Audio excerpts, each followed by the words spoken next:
We all want love and we all fear love. We all want love because we are love and we always want more of ourselves.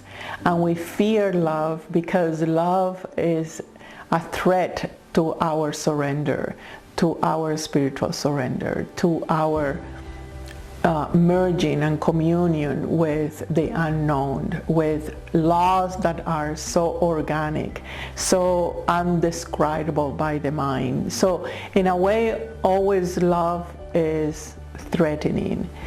And when we are aware how we resist love, and here we want to talk about three main things that we do in order to say no to love. And then we start saying, oh, I don't have love, I should give more or receive more love, I didn't receive enough love, or you just feel an outcast, you feel that you don't belong, you feel sad, you feel that you are not in your life. So the first thing you do to resist love is to be less of you. You start adopting an image or a persona that you imagine is the good way or the perfect way to get the love. So in that phony performance, you are not you. Therefore, the other person or you yourself is relating to a hologram, is relating to something that looks like you, that think like you, that likes things like you do, but really have no heart, no soul, no energy that is magnetic to engage you or others in a process of discovery, a process of exploration.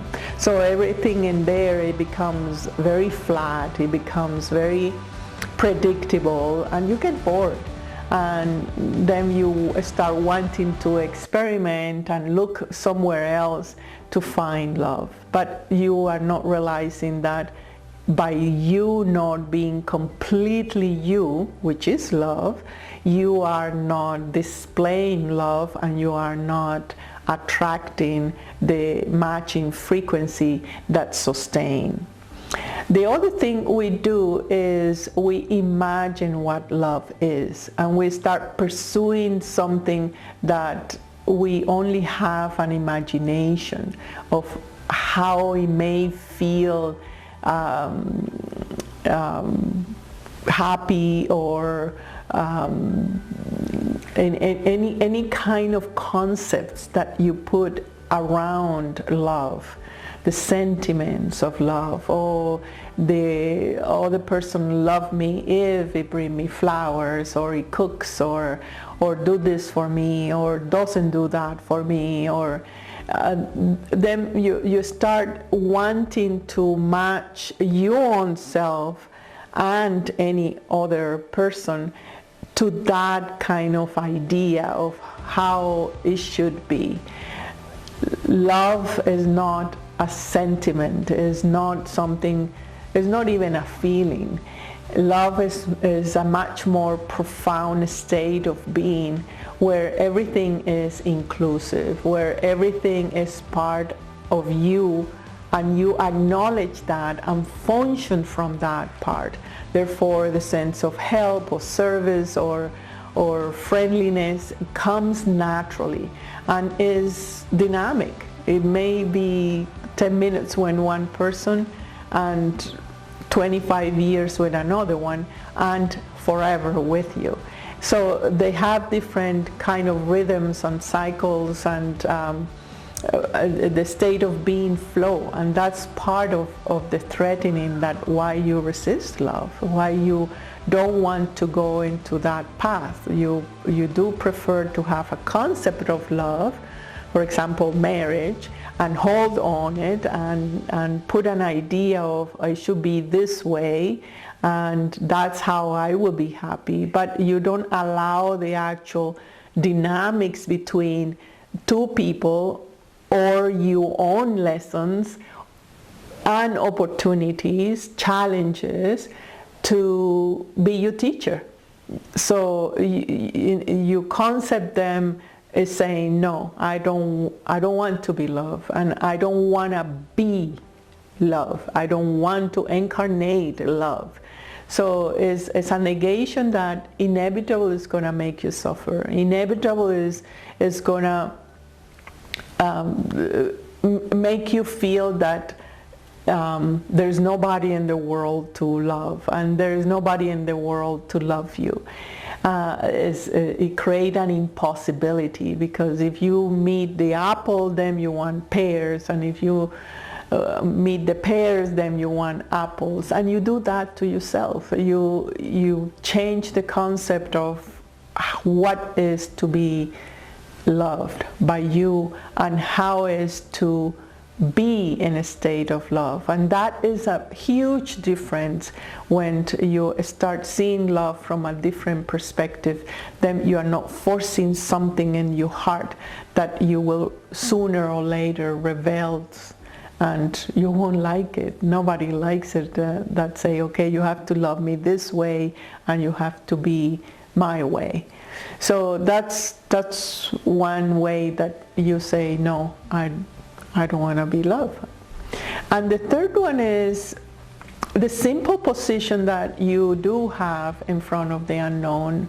If you see that love is a dynamic and is the structure that you are made of, and that is in constant cohesiveness with the cycles of change, and at the same time it never change. So it's a paradox that the mind and the ego don't want to assimilate, or simply because if you do, you have to surrender. You have to live your life with no agendas. You have to live your life simply with the excitement of what is in the moment, and create a pace that support that without being capricious, or without you saying, oh, I just want to do this today. No, it's not about what you want, it's what you need. And listening to what you know that you need to do, and crossing that limits, because love always puts you at the edge of the abyss, where you don't know what is going to be next. You don't know if the ego will feel threat and hurt and left alone and so on. You don't know.